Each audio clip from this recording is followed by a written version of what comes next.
మనందరం ఒక పెద్ద కుటుంబం.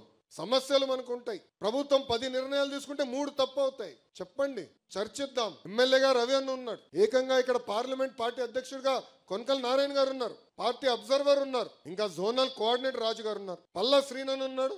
నేను ఉన్నా. మనం ఆడుకోవాలి, చర్చించుకోవాలి. లోకేష్ కి తేలిక పార్టీ లోపల భలే ఉన్నారు. జగన్ గారితో నేను ఎంత పోరాడానో దానికన్నా 3 రెట్లు ఎక్కువ నేను పార్టీలో పోరాడాను. కొల్లు రవి నాకు తెలుసు. ప్రతి పాలిట్ బ్యూరో మీటింగ్ లో నాకే ఎక్కువ అక్షంతలు పడతాయి. ఏదో కలబెడతా ఉంటా. మహానాడు కడపలో పెట్టాలన్నప్పుడు చాలా మంది అన్నారు, ఎందుకు ఊకేంది, ఒక విశాఖపట్నమో విజయవాడనో తిరుపతి చాలు కదా అంటే, లేదు, పార్టీ విధానం మారాలి. ప్రతి సంవత్సరం కొత్త జిల్లాల్లో మన మీటింగ్లు పెట్టాలి. పార్టీ సిద్ధాంతం ఏంటో తెలియాలి. అక్కడ అందరికీ ప్రజలు కూడా తెలియాలి. కార్యకర్తలు కూడా మొత్తం రాష్ట్రం చూడాలి అనే ఆలోచనతో చెప్పా. కానీ ఒప్పించడానికి నాకు టైం పట్టింది. బాబు గారు ఒప్పుకున్నారు. అదే గొప్పతనం. కానీ ఒక్కదాని చేయాలంటే ఎంత కష్టపడాలో నేను స్వయంగా చూస్తున్నా. మనం ఆడుకుందాం, చర్చించుకుందాం, కానీ 4 గోడల మధ్యన. అది నాకు ముఖ్యం. నేను అనేక విషయాల్లో బాబు గారితో చర్చించా. కొన్ని విషయాల్లో నేను ఏకీభవించబోవచ్చు. కానీ బాబు గారు నిర్ణయం తీసుకున్న తర్వాత శిరసు వంచి నాకు నచ్చపోయిన నిర్ణయమైనా అమలు చేస్తాను. ఎందుకంటే అది పార్టీ విధానం. అందుకే మీరు చూడండి, ఎప్పుడు నేను ప్రత్యక్ష రాజకీయాల్లోకి 12 సంవత్సరాలు అయింది. ఏనాడైనా బాబు గారు లోకేష్ కి గొడవ జరిగిందని ఎవరన్నా